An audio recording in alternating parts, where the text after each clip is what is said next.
And there's one more thing to add on, I'm almost getting to the end here, and that is that there is mounting cultural evidence of some kind of connection between peoples that are in the North Pacific and the Kets, specifically the Kets in Siberia. Michael Fortescue has written a book this year on directional systems that are oriented towards water, river, and so forth, and he's found that widely in the Pacific Rim we have special kinds of directional systems has interesting analog on the NSA River among the Kets, as well as people that the Kets intermixed with. Probably these other peoples got this from the Kets because their cousins who didn't intermix with the Kets don't have these directional systems. And a directional system is this: a word. There's a special directional route that means from the water up into the forest, and there's a different one, an opposite one, that means from the forest down onto the riverbank. The same one means from off of the fire, away from the fire. That means from the water into the forest. The same one means from the forest to the water means onto the fire, from away from the fire. So there's a conflation of fire and water directionals that is typical of Ket, and some languages influenced by Ket very close to it, and also Pacific Rim languages. And Fortescue surmised that maybe this conflation could have come from the fact that ancient peoples that are in the Pacific Rim had semi-subterranean dwellings that they entered from above. You literally went down to the fire when you went into these dwellings. That's possible. We don't know the answer to that. But he also discovered that in this area here is early evidence of these kinds of semi-subterranean dwellings. This is about the place where I was surmising that there could have been a parting of the ways with the Ket ancestors and Nadineya ancestors.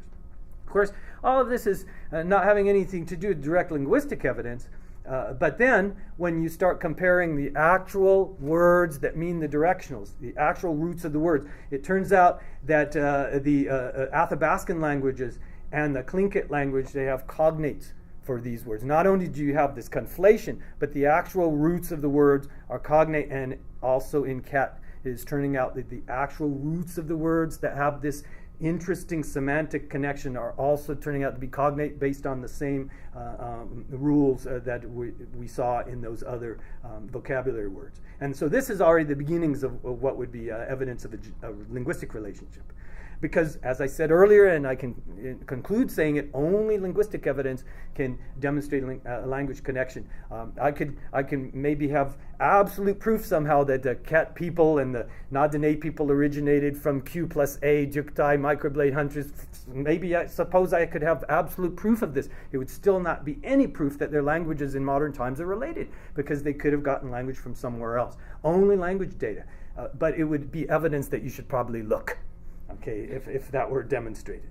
All right, and so I'm going to conclude by talking about two alternative hypotheses. I insist that this is a hypothesis. I call it the Diné-Yenissean hypothesis. I'm going to continue to call it that because Ket for very long has been considered a language isolate. It certainly is in North Asia. But until a lot more evidence comes in, until this evidence has been vetted, until all of the data has been published so that other people can analyze and reanalyze it in a scientific way to recreate these results or challenge them, Ket has to be hypothesized as being related. I think there should be a lot more evidence than has been presented so far. So I agree with Lyle Campbell that we need more evidence. And if historical linguistics is really concerned with understanding the long history of language development, then skepticism is very good, because it will produce more evidence and better evidence. And so I'm in no hurry to making some conclusion. And then there have been scholars in Russia, particularly, who have in the past compared the Yenissean languages with other language families, other isolates in Eurasia. And there's another hypothesis called Diné-Caucasian. And some of the linguists who've worked on this, very, very excellent historical linguists. My own suspicion is that all of the languages that you see colored here on the map are not going to turn out to be a genetic family, but some of them might.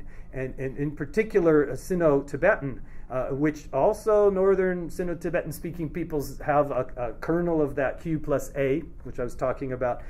I really think that it's a little too early, even if you're inclined to think that Yeniseian and Na-Dene form a language link, to say that they're a language family without having a lot more investigation of these other hypothesized links. So even when I'm calling it a language link, I avoid saying family, because we've got to look a little bit more at some of the other potential evidences. And these are not at variance with mine, but they need to be integrated better.